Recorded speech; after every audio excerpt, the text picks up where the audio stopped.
find out what the plan is. The voters said no to Prop H. We're going to see what the plan is to figure out property tax relief.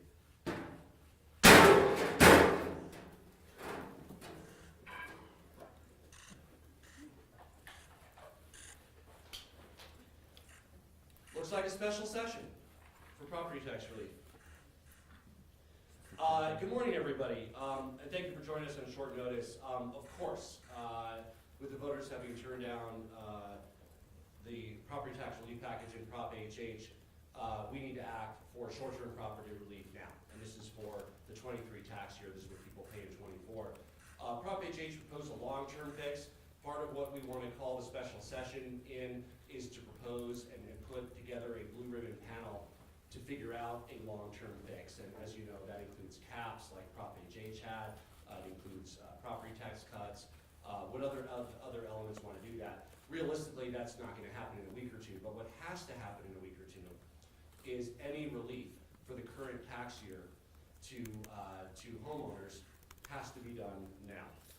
And I want to highlight what this means. If we do nothing, Colorado homeowners are facing record property tax increases. There's already some relief that's been passed by the legislature for this year, but we have the ability to do more and frankly the responsibility to do more. The cost of inaction is too high. It means people could be forced to make the hard choices between their property taxes and groceries or gas. For Colorado renters, it means the uncertainty of how much their rent will go up as landlords pass along their costs to them. For seniors on a fixed income, it means cutting back on essentials like medication and food just to pay their property taxes. This crisis is not urban or rural, Denver or the state. It's universal across our state. It's truly a Colorado crisis. A reflection of the overall high cost of housing. And that's going to be, of course, our main issue we want to work on with the General Assembly during the normal session. But property taxes contribute to the high cost of housing, and we should cut property taxes. And Coloradans expect all of us to rise above the partisan politics here. We're not Democrats or Republicans, we're Coloradans, we're taxpayers. Let's provide relief that Coloradans deserve. I'm calling on the General Assembly to convene on November 17th for a special session to cut property taxes and provide Coloradans with relief. First, provide immediate relief for the Coloradans who are at risk of major property tax increases. The General Assembly already set aside $200 million in Prop HH. Since that didn't pass, there's $200 million available to get out the door to cut property tax rates now for this current year that we're in. On top of that, I'm hopeful that the General Assembly will agree on additional property tax reductions for the 23 year.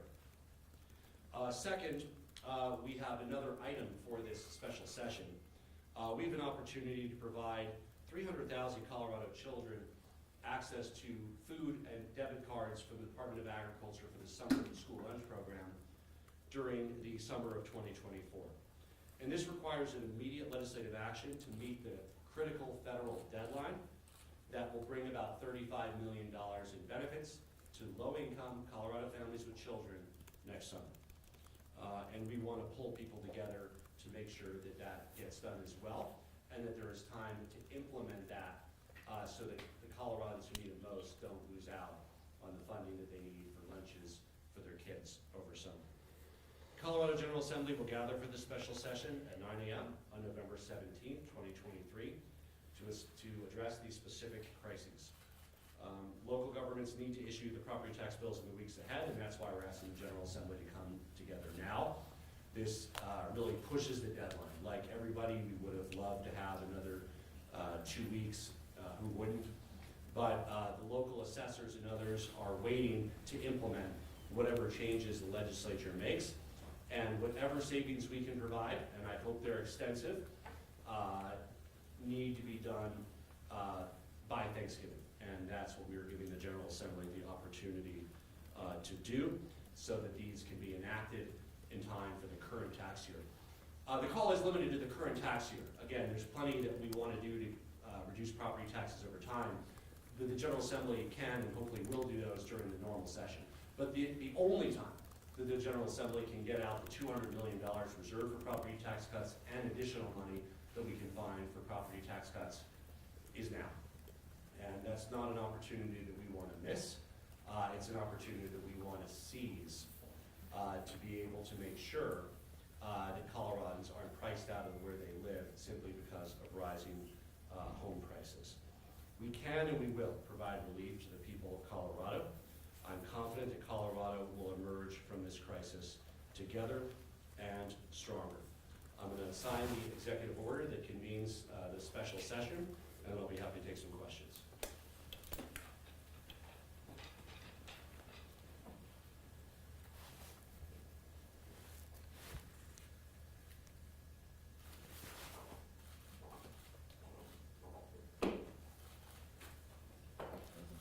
It's official. I would also add that we do ask that the General Assembly put together a blue ribbon panel to figure out the long-term way to keep property taxes low, balancing the needs of schools and local government. We're hopeful that they will take that opportunity to lead on that long-term strategy. But in the meantime, we want to do everything we can to provide relief to homeowners, to renters in the current year. And I'm confident that the General Assembly, Republicans, Democrats, will work together to achieve this important goal.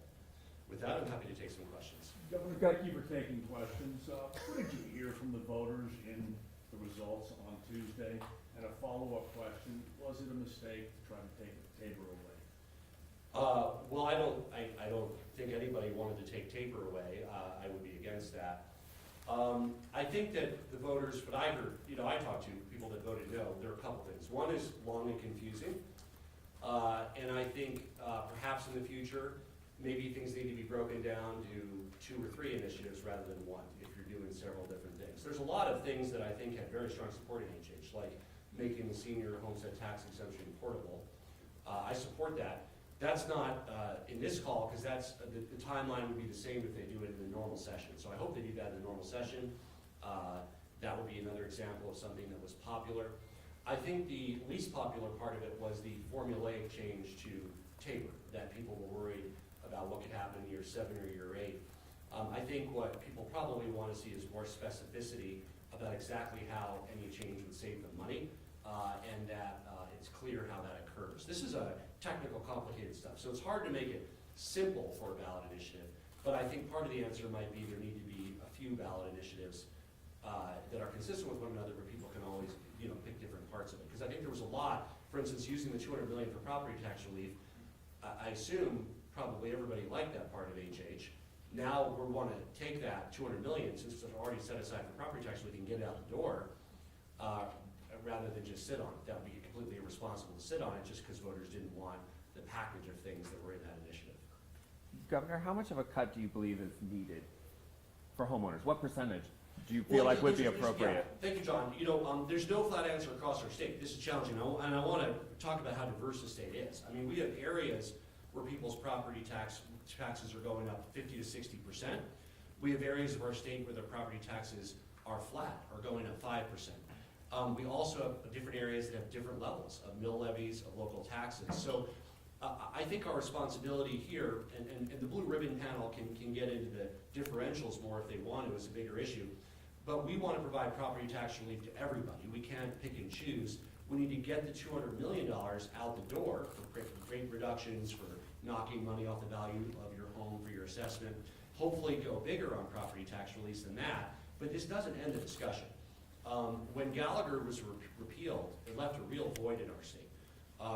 My general principles around that and any package are the same as they were for HH, the same as they'll be for any other ballot initiatives. We need to provide immediate relief. We're doing that, and HH did that. 2, we need to constrain future growth of property taxes. That means a cap. HH had one. There's other kinds of caps. Some kind of cap needs to be there.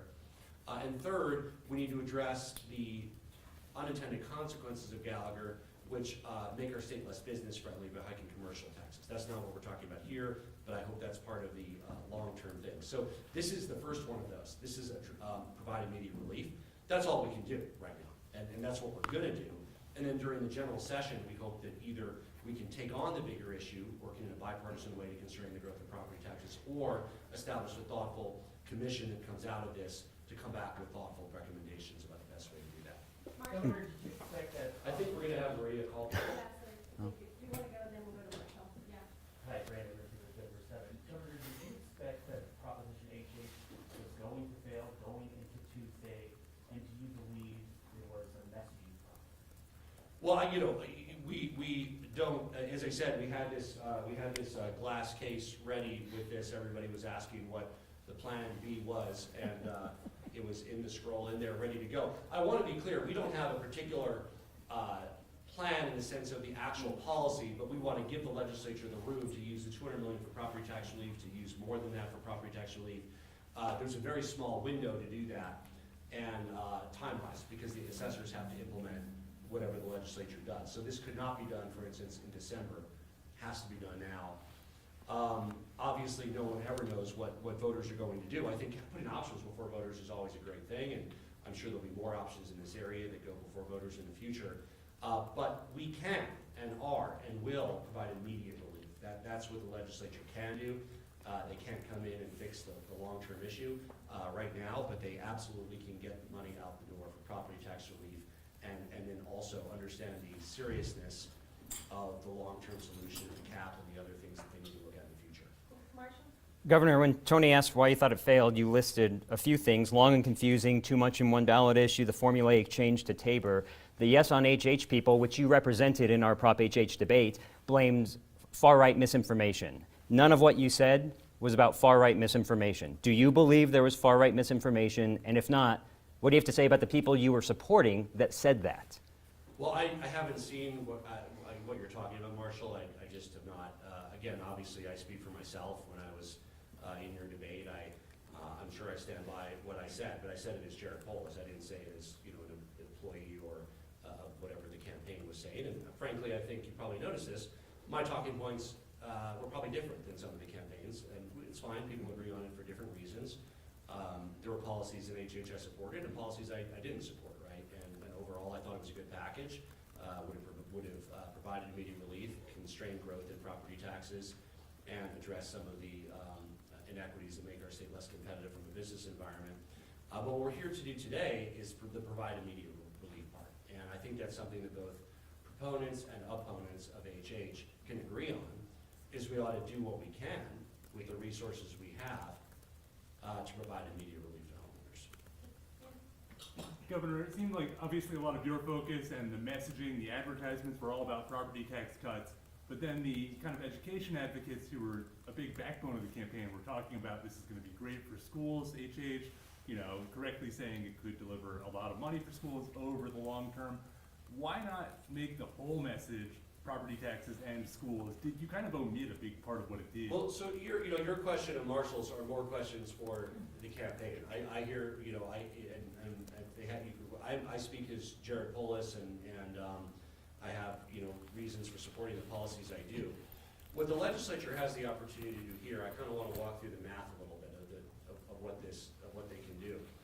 The first thing they need to do is figure out the level of property tax relief they want to provide. So figure out that dollar amount. The higher the better from our perspective. 2, they need to figure out how much backfill they're going to do, right? I think that there's a lot of sympathy for an area where taxes are not going up because the values didn't go up, to say, wait a second, we're not going to cut your core revenue below what it was before. At the same time, I think hopefully most people agree, if an area went up 60%, they probably don't need backfill if they're up 50% instead of 60% after this tax cut of 40%. The third piece then is how they fund the backfill. And that can be a combination of the $200 million, a Tabor refund mechanism, reserves. We're willing to have that discussion. It's mentioned in there. So we want to keep the options open for how to fund it. How much property tax relief, and what the backfill looks like, and then how they fund that. Those are kind of the main parameters around. Again, these are all open for the legislature to do their work. We hope it's in a thoughtful, bipartisan way. I called the Republican and Democratic leaders of the legislature and let them know beforehand that we would be calling them back and let them know that we also, obviously we all wish we had more time, 2 weeks, and we would have loved to have done this session December 1st. We would have loved to. After talking to assessors and others, we felt that any tax relief for this year couldn't be implemented if it was done in December. it had to be done now. And so that's why we're calling people back November 17th. Do you want to see a similar approach in terms of assessment rate, flat cut, evaluation discount, just like an HH, or are you open to a different model? Well, those are the two parameters you have. I mean, I'm not aware of any others. I mean, we don't spell this out. I mean, if there's some other idea somebody has to cut property taxes, we can do it. But the main two are, you can reduce the value that's subject to taxation by $40,000, by $50,000, and you can cut the rate. I think some combination of the two it probably makes the most sense. And HH had a combination of the two. I think those are the main two levers. I'm not aware of any others. We would certainly be open to others, but those two are the ones that I think the legislature will likely be looking at. So with me, Yeah, and along those lines, Governor, how targeted do you want this relief to be to, say, low-income Coloradans or mid-income Coloradans? And what does this mean for the equal tabor refunds? So so that kind of gets to this last question. There's two ways to reduce property taxes that I'm aware of. Maybe there's more. And by the way, you can't implement an entirely new way where there's like a class of things that don't exist. It has to plug into something we know. So you can either reduce the dollar amount of the home.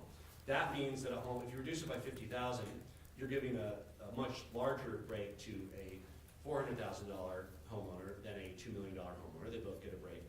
The percentage obviously depends on the value of the home. I think you want to do both in some way, shape, or form, but you want to make the net package progressive in the sense that, yes, just like under HH and probably under all the property tax cut proposals I've seen from either side, lower income homeowners would get more benefit than higher income homeowners, but higher income homeowners would also save money on their property taxes. Again, this doesn't look at income, so I want to talk about this. Like, there could be a senior that bought their home and it was a $400,000 home and they're living on a fixed income, and this is exactly the problem we face. It might now be a $1 million home or a $900,000 home.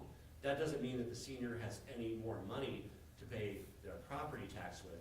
We don't want them priced out of their home. They need that percentage relief on top of the reduction. In fact, it's actually gotten worse since we even talked about it last year, because let's say that senior, yes, their home went from $400,000 to $900,000. A year or 2 years ago, you could say, oh, maybe they take a little bit more out on their mortgage to pay their property taxes. Guess what? Mortgage rates are now 8%. So they wouldn't be able to service the monthly payments if they try to take more of that equity they've gained out just to pay their property taxes. So I just want to put a human face on it. These are real Coloradans and kind of what they're facing, and why we need to be very thoughtful about delivering as much property tax relief as possible. Governor, are there any other past bills that on this issue that have kind of died out that you think are going to be dragged throughout the discussion? So we are limiting it to the 23 tax year. I mean, there's a lot of ideas people have on tax relief for the long term, and those are not 3-day, 5-day things. They're going to have the normal process the General Assembly has. They can't be done for the current tax year anyway, because very little can be. We're up against the wire here. This is really limited to what can be done on the immediate relief bucket. That's what we're doing, the immediate relief bucket. We also hope that they come together around setting up a process, like a blue ribbon commission, a bipartisan process around coming back with thoughtful recommendations for the future. Things that I support, I think Republicans and Democrats support, like senior homestead mobility. Always supported that, but and maybe that makes the cut, maybe it doesn't. But I mean, things like that will be considered in the general session. Here's why: they don't happen any faster if they were considered now. Those would all be for the 25 year, which is the 24 tax year. Even in HH, which did senior homestead portability, that wasn't until 25, which was the 24 tax year, because it can't happen for this tax year. This is we're almost through this tax year. So all that stuff will be for the general session. This will be what they have to do now, which is getting the immediate relief out the door. Elliot, A small part of HH was about changing the way that second homeowners are treated in Colorado. Is that possible to come back in the special session, and if not in the next legislative session, is that a concept that you would support? Again, this is just about the immediate relief for homeowners now. So again, I think that if they want to empower this thoughtful blue ribbon commission to kind of look at those things, that would be for the timeline of the general session. But this is the only time that this can happen now. That stuff didn't happen until 25 in HH. There was a reason for that. It couldn't be implemented for, and I say 25, that's for the tax year 24. So it happened for the tax year 24. It didn't happen for tax year 23. The only thing that happened for tax year 23 was immediate relief. That's the part we can do. So the part of HH was immediate relief. The legislature can do that. And in fact, has to do that in the next week or two if they're going to do it. Last question, Katie from Telemundo. ¿Nos puedes dar un comentario o un resumen de lo que acaba de anunciar hoy? Es un poco difícil hablar como eso en español porque no tengo el vocabulario para hablar sobre el complejo causa de impuestos, pero vamos a dar la oportunidad a la Cámara para cortar impuestos para casas, para tierra. Es muy importante dar asistencia a personas que sufren porque los impuestos van a añadir demasiado en el próximo año. Podemos ayudar a la gente en el proceso de cortar los impuestos de propiedades. We take one or two more, Maria, go ahead. There's a few folks that haven't had a chance yet. Okay, Marshall. Well, let's go to first people Marshall. first, okay. Well, you tweeted earlier today, put people over politics when you announced the special session. Can you name all the Republicans you reached out to? I know Andy said you talked to Mike Lynch before the results even came I out. just talked to the leadership on both sides. Leadership, Democrats, Julie McCluskey, Monica Duran, Steve Fenberg, Robert Rodriguez, that's Senate, Paul Lundeen, Bob Gardner, Republican senators, House, Mike Lynch, and Rose Pugliese. So I reached out to leaders. We're happy to have conversations with anybody, but this was just about, by the way, I think everybody wants the opportunity, I mean, hopefully they want the opportunity to get the property tax assistance out, the cutout. But I think the main discussion, Marshall, was more around like what the date would be. Obviously, we all wanted it to be, November 28th or December 1st. But upon the further investigation of that with assessors and others, whatever property tax relief, we didn't have the confidence it could be successfully implemented if it went longer, especially because special sessions are unpredictable. It could last 3 days, but it could be 10 days, right? So that was, and now we're happy to reach out to anybody. Obviously, I think it was no secret we were considering a special session. As I said, we did have it in the glass there if Prop HH didn't make it. But it still takes a lot of work to get this across the finish line, Marshall. There's not some deal. It's an opportunity for legislators to come back to provide property tax relief, and we need people over politics. We need Republicans and Democrats working together to do that on the timeline where it can actually be implemented to save homeowners money for the 23 tax year, the year that we're actually in, that people pay early in 24. Governor, that 60% number, you'd probably agree it's hard to get Coloradans to get to 60% on anything. Focusing on that message. Yeah. In hindsight, was it a mistake to not have the wording in the ballot language that Tabor funds were going to be used as a foundation for the tax relief? And also, what would have done differently in hindsight? I mean, I think the more transparency there is about funds, the better. It's obviously constrained by, I hope people read their blue books, and maybe not enough people do, because that's where the real need is. You're always going to have something pretty short on the ballot. I mean, you can't have a 3-page ballot initiative. But for instance, it is, for instance, Tabor surpluses that are used to fund the senior homestead tax exemption. And maybe not everybody knows that, but they should. Obviously, if some Tabor surplus can fund property tax relief that's already been done once or twice by the legislature, that's one of the sources of funding they have. They have general fund, they have Tabor surplus, which can only be used for reducing taxes. You can't use that for expenditures. You can use it for cutting taxes, and you should. And they have reserve. Here's something I want to mention on reserve, and this is kind of new information for you. We discussed this on the legislators. We are very proud of Colorado's reserve at 15%. We want to make sure that we have money set aside for rainy day. That being said, as part of these negotiations to reduce property taxes, we would be willing to have a conversation about reducing that a bit. We're talking like 14 and a half, 14 and a quarter, 14, something like that, certainly not below 14, if that was used for property tax relief. And also additional safeguards were put around the reserves to make it like a harder reserve. And we're happy to furnish some ideas. Right now the reserve is kind of nominal reserve is whatever the governor and the JBC and the legislature agree to each year. But if it was a little bit harder to tap, meaning you only could go into it in a real recession or something when there are actual cuts, you could actually be just as fiscally prudent with a slightly smaller one that wasn't just a open box that you could take money in and out of. So that's one potential source. Whether they go there or not, I don't know, but we've identified probably somewhere in the $100 to $200 million range that could be used for property tax cuts from there. But the easiest pot of money to use is the $200 million that was in HH. That it would be completely irresponsible for me to not call a special session to get out the door. I mean, that's why, this had to happen. I mean, we have to get that out. On top of that, there's ample opportunities, and I hope that they can agree on additional property tax relief. There's a real need for seniors being priced out of their home, for people who can't afford their property taxes, for people who might be forced to take out a second mortgage at 8% and worry about where they're gonna make those monthly payments. I mean, all kinds of scenarios across the state.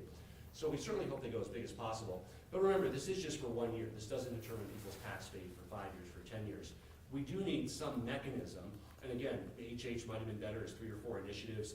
Maybe there need to be others. Maybe the legislature can do a cap. But we need some way where we're not doing this every year, by the seat of our pants trying to provide short-term relief. There needs to be a long-term mechanism to replace the Gallagher Amendment, right? Gallagher Amendment did some things good and some things poorly. What did it do good? It constrained growth of residential rates. That was a good thing. What did it do bad? It forced up commercial rates for small businesses. And it applied one statewide formula to all different areas of our state. That was based on the ratio of commercial to residential. So basically it imposed the Denver formula on Kannapolis County, Morgan County, on Broward. So I think if we can avoid that kind of simple statewide formula, if we can address the unintended consequences of Gallagher, we need to figure out that work. I'm hopeful that a Blue Ribbon Commission can really advance that work in a thoughtful, bipartisan way. This special session is just about getting the relief out that we can now to people for the current tax year that we're in, and I think the more relief we can provide, the better. But certainly, let's start with getting that $200 million out the door. Okay, Thank last you. question for real this time. Just John, let's go. Governor, you've done a great job laying out the questions lawmakers face. Yeah. What's the dollar amount, how to backfill, where to get the money from, but you're the leader of the state. What do you want to see? What's your plan? Well, look, John, our plan is to try to assemble a legislative majority for providing the maximum amount of property tax relief that we can. So we are very open to the legislators crafting the balance of backfill of sources. We're very open, right? So it's a question of do people want to use $200 million? I think it's a no-brainer. We're going to use that. Beyond that, that's general fund. So $200 million general fund, and beyond that, do we want to make this a Tabor refund mechanism? Do we want to use a little bit of reserve? Do we want to pair those two?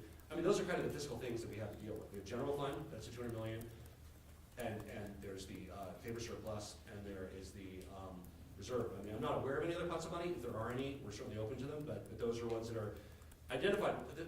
We put in the call, we're open to other pots. If somebody thinks of other ideas, we're totally open to them. So we said, including these possibilities, but not limited to. So if there's other ways of paying for property tax relief, we're open to them, but just with an understanding, there's not major ones that are like a mystery. You just want them to figure it out. Well, we're happy to have a combination of those. So, I mean, I think, in general, we would like to see a combination of the $200 million, the Tabor refund mechanism for property tax relief. We're open to reserve, right? That can help. Do they want to do it? That's a question for them. But again, I think it's important that people know that a governor is at the end of the line signing bills. It's really up to the legislature to work hard in a bipartisan way to craft them. And I have great confidence in the fine men and women that serve in the legislature to work very diligently, and our office will provide all the information we can to empower their decision-making, to help them implement their ideas, to make sure that this property tax relief is as meaningful as possible for the people of our state. Thank you, Thank you. guys. You want another swing at breaking glass?